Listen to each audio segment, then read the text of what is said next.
ಒಂದು ಸ್ವರ್ಣದ ಹಾರ ತೆಗೆದುಕೊಂಡು ಬನ್ನಿ.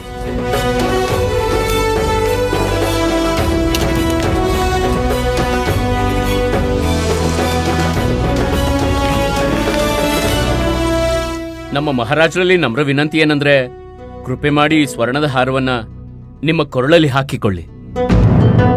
ಇದರಿಂದ ವಸ್ತ್ರ ಬದಲಿಸಿದ ನಂತರ ನಮಗೆ ನೆನಪಿರುತ್ತೆ ಯಾವ ಮಹಾರಾಜ ಮೊದಲು ವಿರಾಜಮಾನರಾಗಿದ್ರು ಅಂತ, ಮತ್ತೆ ಯಾರು ತದನಂತರ ಅಂತ. ಯಾವ ಮಹಾರಾಜರ ಕಥನದ ದೃಷ್ಟಿಕೋನ ಯಾವುದೆಂದು ಅನುರೋಧವಿದೆ. ಈ ಸಮಸ್ಯೆ ಪರಿಹಾರವಾಗುವವರೆಗೂ ಕೃಪೆ ಮಾಡಿ ಇದನ್ನ ಕೊರಳಿಂದ ತೆಗಿಬೇಡಿ. ಈಗ ಮಹಾರಾಜರು ಬೇಕಿದ್ದರೆ ಅತಿಥಿ ಗೃಹದ ಕಡೆ ಪ್ರಸ್ಥಾನಿಸಬಹುದು.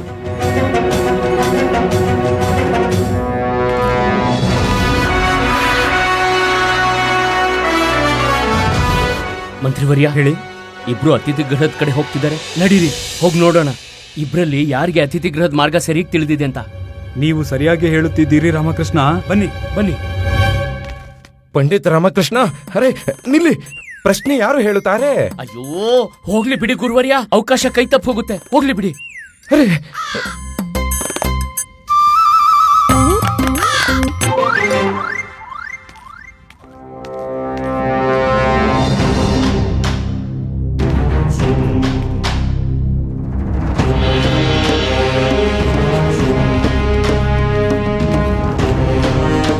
ಇಬ್ರಲ್ಲಿ ಯಾರಿಗೆ ಅತಿಥಿ ಗೃಹದ ಮಾರ್ಗ ತಿಳಿದಿರಲ್ವೋ ನಕಲಿ ಮಹಾರಾಜ ಅವರೇ ಆಗಿರ್ತಾರೆ.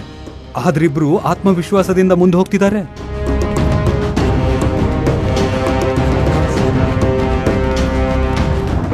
ನೋಡಿ, ಅವ್ರು ಮುಂದೆ ಹೋಗ್ತಿಲ್ಲ.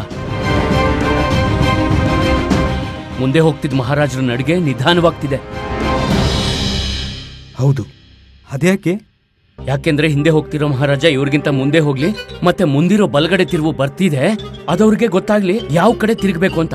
ಎಡಗಡೆ ಇಲ್ಲ ಬಲಗಡೆ. ನಿಮ್ಮ ಮಾತಿನ ತಾತ್ಪರ್ಯ ಏನು ಅಂದ್ರೆ, ಅದು ಮುಂದೆ ಯಾರು ಹೋಗ್ತಿದಾರೋ ಅವ್ರ ನಕಲಿ. ಇಲ್ಲಿವರೆಗೂ ಹಾಗೆ ಅನಿಸ್ತಿದೆ ಮಂತ್ರಿವರ್ಯ. ಬನ್ನಿ ನೋಡೋಣ. ಬನ್ನಿ. ಪಂಡಿತ ರಾಮಕೃಷ್ಣ, ಈಗ ಮತ್ತೊಮ್ಮೆ ಎಡ ಬಲ ಇರೋ ತಿರುವು ಬರ್ತಿದ್ದೆ. ಒಂದ್ ವೇಳೆ ಈ ಬಾರಿ ಆರವಿಲ್ಲದಿರೋರು ಮತ್ತೆ ಮತ್ತೊಬ್ಬರಿಗೆ ಮುಂದೆ ಹೋಗೋಕ್ ಬಿಟ್ರೆ ಇದು ಪ್ರಮಾಣಿತವಾಗುತ್ತೆ ಅವರೇ ಭೈರೂಪಿ ಎಂದು. ಮತ್ತದರ ನಂತರ ನಾವು ಅವರನ್ನ ಬಂದಿ ಮಾಡಕ್ಕಾಗಲ್ಲ ಮಂತ್ರಿವರ್ಯ. ಏಕೆ? ಅಲ್ಲಿ ನೋಡಿ, ಈಗ ಹಾರವಿರೋ ಮಹಾರಾಜರ ನಡಿಗೆ ನಿಧಾನವಾಗ್ತಿದೆ. ಬನ್ನಿ ಬನ್ನಿ ಬನ್ನಿ.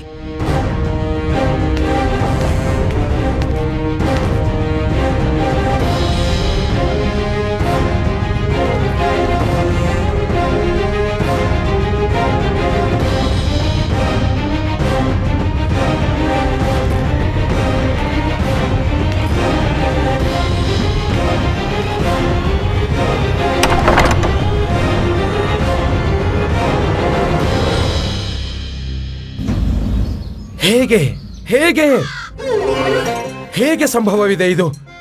ಹೇಗೆ ಇಬ್ಬರು ವ್ಯಕ್ತಿಯ ಮುಖ ಒಂದೇ ರೀತಿ ಇರೋಕೆ ಸಾಧ್ಯ? ಹೇಗೆ ಇಬ್ಬರ ವ್ಯಕ್ತಿತ್ವ ಸಂಪೂರ್ಣವಾಗಿ ಒಂದೇ ರೀತಿ ಇರೋಕೆ ಸಾಧ್ಯ? ಯಾಕಾಗಲ್ಲ ಗುರೂಜಿ? ಈಗ ಎರಡು ಕತ್ತೆಗಳ ಮುಖ ಒಂದೇ ರೀತಿ ಇರ್ಬೇಕಾದ್ರೆ ಇಬ್ರು ವ್ಯಕ್ತಿಯ ಮುಖ ಒಂದೇ ರೀತಿ ಯಾಕಿರೋಕ್ಕಾಗಲ್ಲ?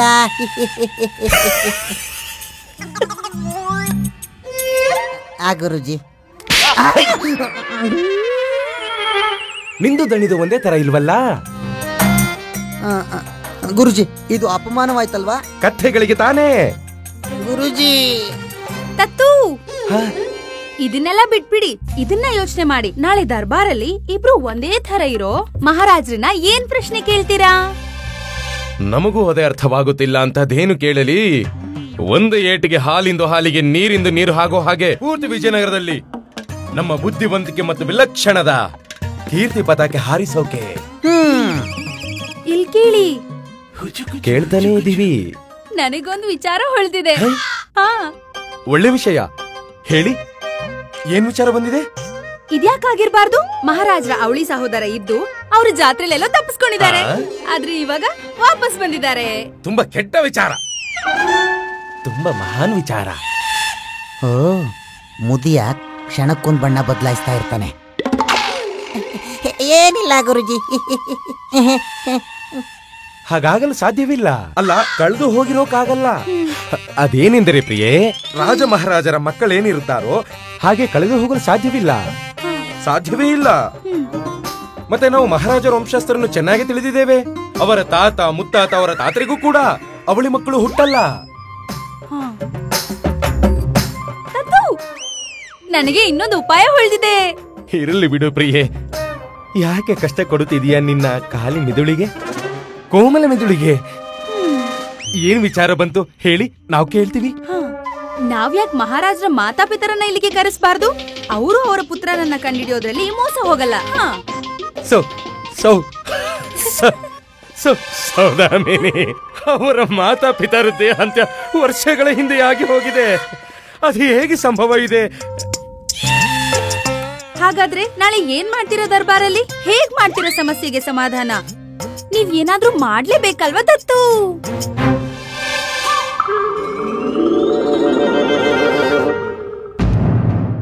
ಆಯ್ತು ಅಂತಲೇ ತಿಳ್ಕೊಳ್ಳಿ. ಆಯ್ತು, ಈ ಸಂಪೂರ್ಣ ಸಮಸ್ಯೆಗೆ ಸಮಾಧಾನ. ಹೊಳೆದಾಯಿತು ನಮಗೆ ಅಂಥ ಬ್ರಹ್ಮಾಸ್ತ್ರ, ಎಂದಿಗೂ ವ್ಯರ್ಥವಾಗುವುದಿಲ್ಲ. ಈ ನಕಲಿ ಸಾಮ್ರಾಟನ ಅಧ್ಯಾಯ ನಾಳೆ ಸಮಾಪ್ತಿ ಅಂತಲೇ ತಿಳ್ಕೊಳ್ಳಿ.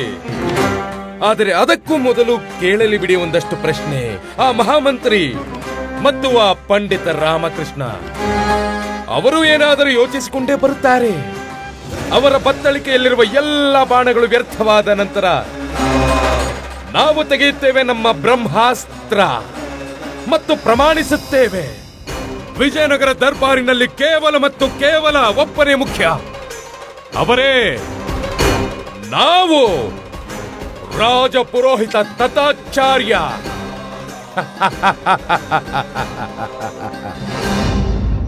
ಯೋಚಿಸಿ, ಒಂದ್ಸಲ ಯೋಚಿಸಿ. ಒಂದ್ ವೇಳೆ ರಾಜಸಿಂಹಾಸನದ ಮೇಲೆ ಆ ವಂಚಕ ಬಂದ್ ಕೂತ್ರೆ ಏನಾಗಬಹುದು? ಅಯ್ಯೋ, ಪೂರ್ತಿ ರಾಜ್ಯನ ತಿಂದು ತೆಗ್ತಾನೆ ಆ ರಾಕ್ಷಸ. ಅಯ್ಯೋ ಲಾಮ, ಬೇಗ ಪತ್ತೆ ಹಚ್ಚಿ ಯಾಲಿ ತಂತ್ರ ಅಂತ.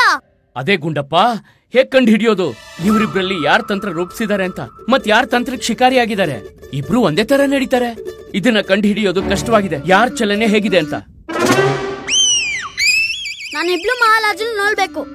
ಯಾಕೆ? ನೀನ್ ಯಾಕೆ ನೋಡ್ಬೇಕು? ಇಲ್ಲೇನ್ ಸಂತೆ ನಡೀತಿದ್ಯಾ? ಅಯ್ಯೋ, ನನ್ನ ಕಲ್ಕೊಂಡೋಗು. ನಾನು ಈಗ ಪತ್ತೆ ಹಚ್ತೀನಿ, ಯಾಲ್ ಅಸ್ಲಿ ಯಾಲ್ ನಕಲಿ ಅಂತ.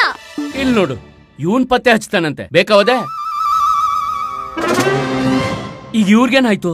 ಹೇಳ್ತಿದ್ದಾರೆ ಇಬ್ರು ರಾಜರನ್ನ 6 ಮಾಸ ರಾಜಸಿಂಹಾಸನದ ಮೇಲೆ ಕೂರ್ಸ್ ನೋಡಿ, ಗೊತ್ತಾಗತ್ತೆ ಯಾರ್ ಸರಿ ಯಾರ್ ತಪ್ಪಂತ. ವಾಹ್, ಏನು ಉಪಾಯ ನೀಡಿದ್ಯಾ ಅಮ್ಮ?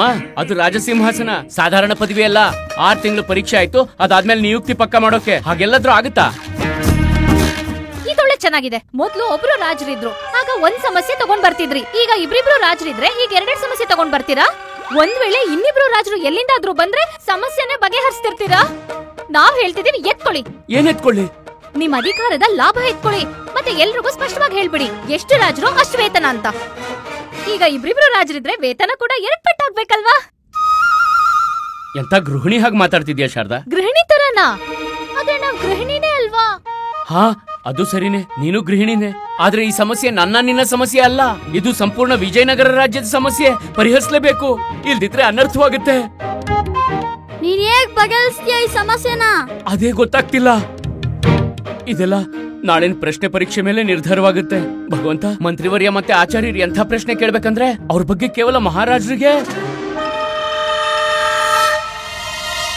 ಒಂದು ಪ್ರಶ್ನೆ ಇದೆ. ಇದೇ ಒಂದು ಪ್ರಶ್ನೆ, ಅದ್ರ ಬಗ್ಗೆ ಕೇವಲ ಮಹಾರಾಜರಿಗೆ ಮಾತ್ರ ಗೊತ್ತಿದೆ. ಹಾ,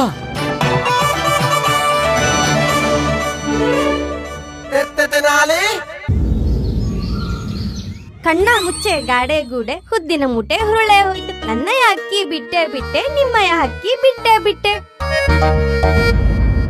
ಮಹಾರಾಣಿ ತಿರುಮಲಾಂಬ, ಇದೇನ್ ಮಾಡ್ತಿದ್ದೀರಾ ನೀವು? ನಾವ್ ಕಂಡಿಡಿಯೋ ಪ್ರಯತ್ನ ಮಾಡ್ತಿದೀವಿ ನಮ್ಮ ಅಸಲಿ ಮಹಾರಾಜ ಯಾರು ಅಂತ. ಹೀಗ? ಹಾ, ನಾವೀಗೆ ಕಂಡಿಡಿತಿದ್ವು ಚಿಕ್ಕವರಾಗಿದ್ದಾಗ. ನಾವ್ ಯಾರನ್ನಾದ್ರೂ ಹುಡುಕ್ಬೇಕು ಅಂದ್ರೆ. ಮಹಾರಾಣಿ ತಿರುಮಲಾಂಬ, ಅದು ಬಾಲ್ಯದ ಆಟವಾಗಿತ್ತು. ಈಗ ಮಹಾರಾಜರು ದೊಡ್ಡವರಾಗಿದ್ದಾರೆ. ಅಯ್ಯೋ, ನಾವ್ ಮರ್ತೆ ಹೋಗಿದ್ದು. ನೀವಿಲ್ಲೇ ಇರಿ, ನಾ ಹೋಗಿ ದೊಡ್ಡಗೊಂಬೆ ತಗೊಂಬರ್ತೀನಿ. ಹಾ ಮಹಾರಾಣಿ ತಿರುಮಲಾಂಬ, ನಿಮ್ಗೆ ಸ್ವಲ್ಪನಾದ್ರೂ ಅರಿವಿದ್ಯಾ ಎಂತ ಸಮಸ್ಯೆ ಎದುರಾಗಿದೆ ನಮ್ಮೆಲ್ರಿಗೂ? ನಾವು ಮುಂದೇನಾಗುತ್ತೋ ಅನ್ನೋ ಚಿಂತೆಯಲ್ಲಿ ಯೋಚಿಸ್ತಿರುವಾಗ ನೀವೇನು ಆಗೇ ಇಲ್ವೇನೋ ಅನ್ನೋ ಹಾಗಿದ್ದೀರಾ. ಒಂದೇ ಮುಖದ ಇಬ್ಬಿಬ್ರು ಮಹಾರಾಜರಿದ್ದಾರೆ ಈ ಅರಮನೆಯಲ್ಲಿ. ನಿಮಗೆ ಮತ್ತು ನಮಗೆ ಒಂದೇ ರೀತಿ ಕಾಣೋ ಇಬ್ಬಿಬ್ಬರು ಮಹಾರಾಜರಿದ್ದಾರೆ. ಈ ವಿಷಯದ ಮಹತ್ವ ತಿಳಿದಿದ್ಯಾ ನಿಮ್ಗೆ? ಏನಾಗುತ್ತೆ ಒಂದ್ ವೇಳೆ ಈ ಸಮಸ್ಯೆ ಬಗೆಹರಿದೆ ಹೋದ್ರೆ? ನೀವು ಸತ್ಯವನ್ನೇ ಹೇಳ್ತಿದ್ದೀರಾ. ಇದು ನಿಜವಾಗ್ಲೂ ತುಂಬಾ ಗಂಭೀರ ಸಮಸ್ಯೆ. ಒಂದ್ ವೇಳೆ ಒಬ್ಬ ಮಹಾರಾಜರಿಗೆ ನಾವ್ ಅಸಲಿ ಅಂತ ತಿಳಿದು ನಾವ್ ಮಾಡಿರೋ ವ್ಯಂಜನ ತಿನ್ಸಿದ್ರೆ ಮತ್ತೊಬ್ಬ ಮಹಾರಾಜ ಅವರು ಅಸಲಿ ಆಗಿರ್ಬೋದು. ನಾವ್ ಮಾಡಿರೋ ವ್ಯಂಜನ ತಿನ್ನೋದ್ರಿಂದ ವಂಚಿತರಾಗ್ತಾರೆ. ಎಷ್ಟು ಬೇಸರ ಆಗ್ಬೋದು ಅವ್ರಿಗೆ. ನಿಮ್ಮ ಕೈಯಾರೆ ಮಾಡಿರೋ ವ್ಯಂಜನ ತಿಂದು ಜೀವಂತವಾಗಿ ಉಳ್ಕೊಂಡ್ರೆ ಅಲ್ವಾ ಬೇಸರ ಅನ್ಸೋದು. ನೀವೇನ್ ಹೇಳಕ್ ಬಯಸ್ತಿದ್ದೀರಾ? ನಾವ್ ಅಷ್ಟೊಂದು ಕಿತ್ತ ವ್ಯಂಜನ ಮಾಡ್ತೀವಾ? ಮಹಾರಾಣಿ ತಿರುಮಲಾಂಬ, ಇದನ್ನೆಲ್ಲ ಬಿಡಿ, ಮತ್ತೆ ಯೋಚಿಸಿ ಸಮಸ್ಯೆ ಬಗ್ಗೆ. ಪ್ರಣಾಮಗಳು ದೊಡ್ಡ ಮಹಾರಾಣಿ. ನಿಮಗೂ ನಮ್ಮ ಪ್ರಣಾಮಗಳು ಚಿಕ್ಕ ಮಹಾರಾಣಿ. ನೀವು ಸ್ಮರಣೆ ಮಾಡಿಕೊಂಡಿರ ನಮ್ಮನ್ನ? ಹಾ ಮಹಾಮಂತ್ರಿಗಳೇ, ಅಸಲಿ ಮಹಾರಾಜರ ವಿಷಯದಲ್ಲಿ ಏನಾದ್ರೂ ಸೂತ್ರ ಹೊಳೆಯಿತೆ? ಪ್ರಯತ್ನ ಜಾರಿಯಲ್ಲಿದೆ ಮಹಾರಾಣಿ. ಆದರೆ ನಿಜ ಹೇಳಬೇಕು ಅಂದ್ರೆ ಏನು ಹೇಳಕ್ಕೂ ಕಠಿಣವಾಗಿದೆ. ವಾಸ್ತವದಲ್ಲಿ ಸ್ಥಿತಿ ಅತ್ಯಂತ ಗಂಭೀರ. ಮುಖ ಹೋಲುವಂತವರನ್ನ ಬಹಳಷ್ಟು ನೋಡಿದ್ದೆವು, ಆದರೆ ಇಷ್ಟು ಸಮಾನತೆ? ನಿಜವಾಗಿಯೂ ಈಶ್ವರನ ಇಷ್ಟು ದೊಡ್ಡ ಚಮತ್ಕಾರ ನಾವು ಇಲ್ಲಿವರೆಗೂ ಕಂಡಿಲ್ಲ. ಅದೇ ಮುಖಭಾವ, ಅದೇ ವ್ಯಕ್ತಿತ್ವ, ಅದೇ ಶಾರೀರಿಕ ಭಾಷೆ, ಹಾವಭಾವ, ಇಬ್ರಲ್ಲೂ ಕೂದಲೇ ಅಂತರವೂ ಇಲ್ಲ. ನಾವ್ ಅವ್ರನ್ನ ಭೇಟಿ ಆಗ್ಬೋದಾ? ಅವ್ರಿಗೆ ನಮ್ ಕೈಯಾರೆ ಮಾಡಿರೋ ವ್ಯಂಜನ ತಿನ್ನಿಸ್ಬೋದಾ? ಕ್ಷಮಿಸಬೇಕು ಮಹಾರಾಣಿ, ಆದ್ರೆ ಇದು ಸಂಭವವಲ್ಲ. ಹಾ, ಒಂದ್ ವೇಳೆ ನೀವಿಬ್ರು ಮಹಾರಾಜರನ್ನ ಕಿಟಕಿ ಇಲ್ಲ ಪರದೆ ಮುಖಾಂತರ ನೋಡೋದಾದ್ರೆ ಇದು ಸಂಭವವಿದೆ. ಹಾಗಾದ್ರೆ ಎಲ್ಲಿವರೆಗೂ ಪ್ರತೀಕ್ಷೆ ಮಾಡ್ಬೇಕು ನಾವು? ಅಧಿಕ ಸಮಯವಿಲ್ಲ ಮಹಾರಾಣಿ. ನಾಳೆ ಇದರ ನಿರ್ಣಯವಾಗುತ್ತದೆ ಇಬ್ಬರು ತದ್ರೂಪಿಗಳಲ್ಲಿ ನಮ್ಮ ವಾಸ್ತವಿಕ ಮಹಾರಾಜರು ಯಾರೆಂದು.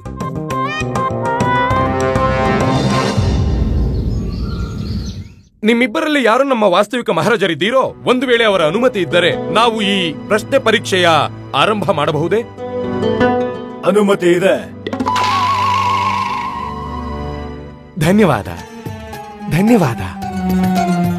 ಈಗ ನಾವು ಈ ರಾಜ್ಯದ ರಾಜಗುರುವಾಗಿರುವ ಕಾರಣ ಪ್ರಶ್ನೆ ಪರೀಕ್ಷೆಯ ಜವಾಬ್ದಾರಿ ನಮಗೆ ಒಪ್ಪಿಸಲಾಗಿತ್ತು. ಆದರೆ ನಮ್ಮ ವಿಚಾರದಲ್ಲಿ ಉಚಿತವಾಗುವುದು ಒಂದು ವೇಳೆ ಮಹಾಮಂತ್ರಿ ತಿಮ್ಮರಸು ಮಹೋದಯ ತಮ್ಮ ಪ್ರಶ್ನೆ ಪರೀಕ್ಷೆಯನ್ನು ಆರಂಭ ಮಾಡಲೆಂದು. ತುಂಬಾ ಸಂಭವವಿದೆ. ನಿಮ್ಮ ಪ್ರಶ್ನೆಯ ನಂತರ ನಮಗೆ ಪ್ರಶ್ನೆ ಮಾಡುವ ಅವಶ್ಯಕತೆ ಇರುವುದಿಲ್ಲವೇನೋ ಮತ್ತು ಸಮಸ್ಯೆಗೆ ಪರಿಹಾರ ಸಿಗಬಹುದು. ಮಹಾಮಂತ್ರಿ ಮಹೋದಯ, ನೀವು ಪ್ರಾರಂಭ ಮಾಡಿ. ಕೇಳಿ, ಪ್ರಶ್ನೆ ಕೇಳಿ. ಧನ್ಯವಾದ ಆಚಾರ್ಯರೇ. ಮಹಾರಾಜ, ನಾವು ನಮ್ಮ ಪಕ್ಕದ ರಾಜ್ಯದವರಿಂದ ಯುದ್ಧದಲ್ಲಿ ಯಾವಾಗಲೂ ಸೋಲುತ್ತಿದ್ದೆವು. ಎರಡು ರಾಜ್ಯಗಳ ನಡುವಿರುವ ನದಿಯನ್ನ ದಾಟಿ ನಮ್ಮ ಸೇನೆ ಅಲ್ಲಿಗೆ ಹೋಗುತ್ತಿತ್ತು ಮತ್ತು ಪರಾಜಿತವಾಗಿ ಮರಳಿ ಬರುತ್ತಿತ್ತು. ಆಗ ನಮ್ಮ ಮಹಾರಾಜ ಯಾವ ಆದೇಶ ನೀಡಿದ್ದರು ನಾವು ಆ ಯುದ್ಧ ಗೆಲ್ಲುವಂತಾಗಲು? ನಮ್ಮ ಆದೇಶವೇನಾಗುತ್ತೆಂದರೆ ಯಾವ ಸೈನ್ಯ ತೆಪ್ಪ ಮತ್ತು ಹಡಗುಗಳ ನೆರೆ ಸವಾರಿ ಮಾಡಿ ನಮ್ಮ ಸೇನೆ ಈ ದಡದಿಂದ ಮತ್ತೊಂದು ದಡಕ್ಕೆ ಸೇರಬೇಕಿತ್ತು. ಅವು ಸೇರುತ್ತಿದ್ದಂತೆಯೇ ಅದನ್ನು ಸುಟ್ಟು ಹಾಕಲಾಗಿತ್ತು. ಕಾರಣ? ಆ ಯುದ್ಧ ಗೆಲ್ಲಬೇಕಾಗಿತ್ತು ನಮ್ಮ ಸೇನೆಗೆ. ಏಕೆಂದರೆ ಮರಳಿ ಬರುವುದಕ್ಕೆ ವಿಕಲ್ಪವನ್ನೇ ಬಿಟ್ಟಿರಲಿಲ್ಲ ನಾವು ಅವರಿಗೆ. ಅದರಲ್ಲೂ ನಮ್ಮ ಸೇನಾಪತಿ ನಮ್ಮ ಮಾತನ್ನು ಇಷ್ಟಪಡಲಿಲ್ಲ. ಆದರೂ ನಮ್ಮ ಆದೇಶದ ಪಾಲನೆ ಮಾಡಿದರು ಮತ್ತೆ ನಮ್ಮ ಸೇನೆ ವಿಜಯಿಯಾಯಿತು. ಕಳೆದ ಗಣೇಶ ಮಹೋತ್ಸವದಂದು ಏನಾಗಿತ್ತು? ನಮ್ಮ ವಂಶಸ್ಥರ ಬಹುಮೂಲ್ಯ ರತ್ನ ಚಂದ್ರಮಣಿ ಕಳ್ಳತನವಾಗಿತ್ತು.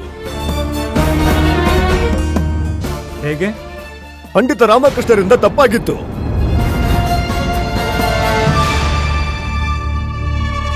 ನಮ್ಮ ಮುಂದಿನ ಪ್ರಶ್ನೆ. ನಮ್ಮ ಸೇನಾ ವಿಭಾಗದ ಅಶ್ವದಳದಲ್ಲಿ ಒಂದು ವಿಶೇಷ ಕುದುರೆ ಇದೆ. ಅದರ ಹೆಸರೊಂದಿದೆ, ಅದರ ಕೆಲಸ ಮತ್ತೊಂದು. ನಮ್ಮ ಮಹಾರಾಜರಿಗೆ ಆ ಕುದುರೆಯೊಂದಿಗೆ ವಿಶೇಷ ಸ್ನೇಹವಿದೆ. ಮಹಾರಾಜರು ಆ ಕುದುರೆಯ ಹೆಸರು ಹೇಳಬಲ್ಲರೇನು? ಅಭಯ. ತಪ್ಪು.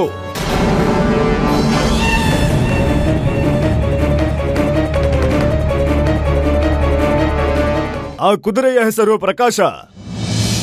ಹೆಸರು ಪ್ರಕಾಶ, ಆದರೆ ಅದು ಕೇವಲ ರಾತ್ರಿ ಯುದ್ಧ ಮಾತ್ರ ಮಾಡಬಲ್ಲದು. ಏಕೆಂದರೆ ಅದಕ್ಕೆ ರಾತ್ರಿ ಮಾತ್ರ ಕಾಣಿಸುತ್ತದೆ ಮತ್ತು ನಾವು ಸ್ನೇಹದಿಂದ ಅದನ್ನು ಅಂಧಕಾರ ಎಂದು ಕರೆಯುತ್ತೇವೆ. ಅಂಧಕಾರ, ಪ್ರಕಾಶ, ಅದ್ಭುತ ಕುದುರೆ. ಕಳೆದ ಯುದ್ಧದಲ್ಲಿ ಆ ಕುದುರೆ ತನ್ನ ಕಾಲಿಗೆ 16 ಬಾಣ ಬಿದ್ದ ನಂತರವೂ ಅದು ಓಡುತ್ತಲೇ ಇತ್ತು. ಅದು ನಮ್ಮನ್ನ ನಮ್ಮ ಪ್ರಾಂತದವರೆಗೂ ಕುಶಲವಾಗಿ ಕರೆತಂದಿತ್ತು. ನಮಗಿಂತ ಅಧಿಕವಾಗಿ ಯಾರು ತುಳಿಯಕ್ಕೆ ಸಾಧ್ಯ ಪ್ರಕಾಶನನ್ನು? ನಾವು ಇದನ್ನು ನೋಡ ಬಯಸಿದ್ದೆವು, ಈ ಭೈರವ ರೂಪಿ ಪ್ರಕಾಶನ ಬಗ್ಗೆ ಎಷ್ಟು ತಿಳಿದಿದ್ದಾನೆ ಎಂದು. ಹಾಗಾದರೆ ಈ ಅಭಯ ಯಾರು? ನಮ್ಮ ದಕ್ಷಿಣ ಪೂರ್ವ ಸೇನೆಯ ತಂಡದ ಎಲ್ಲಕ್ಕಿಂತ ಶಕ್ತಿಶಾಲಿ, ಎಲ್ಲಕ್ಕಿಂತಲೂ ಪ್ರತೀಕ್ಷಿತ ಆನೆ ಅಭಯ. ನಮ್ಮ ಉತ್ತರ ಪೂರ್ವ ಸೇನಾದಳದಲ್ಲಿ ಎಲ್ಲರಿಗಿಂತಲೂ ದಕ್ಷ ಯೋಧ, ಎಲ್ಲರಿಗಿಂತಲೂ ಆಕ್ರಮಣಕಾರಿ ಒಂಟೆ ವಿದ್ಯುತ್. ಜೈಶೀಲಂ ಕಾಡಿನಲ್ಲಿ ನಮ್ಮ 250 ಸಶಸ್ತ್ರ ಗುಂಪುಗಳಿವೆ. ವಿಜಯನಗರ ರಾಜ್ಯದಲ್ಲಿ ಎಲ್ಲವನ್ನು ಸೇರಿಸಿ 109 ಗ್ರಾಮಗಳಿವೆ. ಅದರ ಜನಸಂಖ್ಯೆ 2,90,000. 120 ಪಟ್ಟಣಗಳಿವೆ, 90 ನಗರಗಳಿವೆ ಮತ್ತು ಇವೆರಡನ್ನು ಸೇರಿಸಿದರೆ ಆಗುತ್ತದೆ 2,50,000. ಸತ್ಯ ಸತ್ಯ ಸತ್ಯ.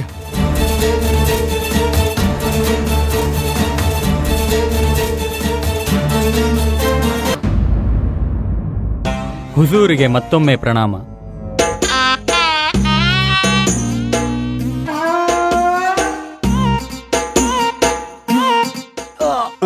ಹುಜೂರ್,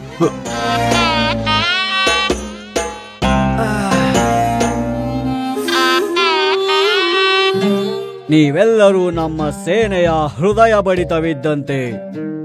ನೀವೆಲ್ಲರೂ ಇಲ್ಲಿ ಒಟ್ಟಿಗೆ ಸೇರಿರುವುದು ಈ ಮಾತಿಗೆ ಸಬೂತ್ ನೀಡುತ್ತೆ ಮುದ್ದ ಎಷ್ಟು ಮುಖ್ಯ ಎಂದು. ಅಲ್ಲಾ, ಹದ್ದಿನ ಕಣ್ಣಿರುವ ಕೋಟೆಯಲ್ಲಿ ಯಾವುದು ಅತಿಕ್ರಮಣವಿದ್ದ ಹಾಗೆ ಗೋಚರವಾಗುತ್ತಿದೆ. ಇದರಿಂದ ನಮಗೆ ಲಾಭ ಸಿಗುತ್ತದೆ. ಇಷ್ಟು ಖುಷಿ ನಮ್ಮಲ್ಲಿಯೇ ಇರಿಸಿಕೊಳ್ಳುವುದು ಹಮಾರಿ ಬರ್ದಾಶ್ತ್ ಕೆ ಬಾಹರ್. ಅಲ್ಲಾ, ಆದ್ದರಿಂದಲೇ ನಮ್ಮೆಲ್ಲ ಸೇನಾ ಬಳಗವನ್ನು ಇಷ್ಟು ರಾತ್ರಿಯಲ್ಲಿ ಇಲ್ಲಿಗೆ ಕರೆಸಬೇಕಾಯಿತು. ತಿಳಿದು ಬಂದಿದೆ, ನಮ್ಮ ಪಕ್ಕದ ರಾಜ್ಯ ವಿಜಯನಗರದಲ್ಲಿ ಇಬ್ಬಿಬ್ಬರು ಬಾದ್ಶಾ ಉದ್ಭವವಾಗಿದ್ದಾರೆ. ಅಲ್ಲಾ, ಇಬ್ಬಿಬ್ಬರು ಮಹಾರಾಜ ಕೃಷ್ಣದೇವರಾಯ್. ಹುಜೂರ್ ಖಂಡಿತ ಸರಿಯಾಗಿ ಹೇಳುತ್ತಿದ್ದಾರೆ.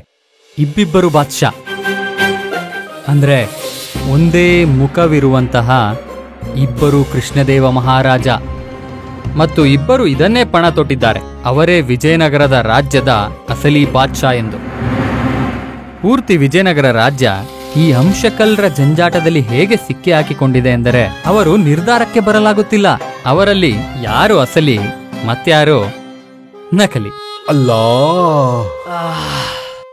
ಬರ್ದಾಶ್ತ್ ಕೆ ಬಾಹರ್ ಹೈ ಖುಷಿ ಬಾಬಾ. ಬರ್ದಾಶ್ತ್ ಕೆ ಬಾಹರ್. ಅದ್ಭುತವಾದ ಅವಕಾಶ ಒದಗಿ ಬಂದಿದೆ ನಮಗೆ ಬನ್ನೆ ಖಾನ್. ಹೌದು ಹುಜೂರ್. ಒಂದು ವೇಳೆ ನಾವು ಸರಿಯಾದ ಸಮಯಕ್ಕೆ ಫಾಯ್ದಾ ಉಟಾಯ, ವಿಜಯನಗರದ ಮೇಲೆ ನಮ್ಮ ರಾಜ್ಯದ ಬಾವುಟ ಹಾರಾಡುವಂತಾಗುತ್ತದೆ. ಅಲ್ಲಾ, ತುಂಬಾ ಸರಳವಾಗಿ ನಾವು ವಿಜಯನಗರವನ್ನು ಆಕ್ರಮಿಸಬಹುದು, ಅವರನ್ನು ಗುಲಾಮರನ್ನಾಗಿ ಮಾಡಿಕೊಳ್ಳಬಹುದು ಮತ್ತು ನಾವು ಸುಲ್ತಾನ್ ಸಂಶೋಧನ್ ವಿಜಯನಗರದ ಬಾದ್ಶಾ ಆಗಬಹುದು. ಆಮೀನ್. ಆದ್ದರಿಂದಲೇ ವಿಜಯನಗರದ ಮೇಲೆ ಹಮ್ಲಾ ಮಾಡಲು ತಯಾರಿ ಶುರು ಮಾಡಿ. ಸಹಿ ವಕ್ತ್ ಪರ್ ವಿಜಯನಗರದ ಮೇಲೆ ಹಮ್ಲಾ ಮಾಡಲಾಗುವುದು. ವಿಜಯನಗರದ ಮೇಲೆ ನಮ್ಮ ಹುಕೂಮತ್ ಹೋಗಿ.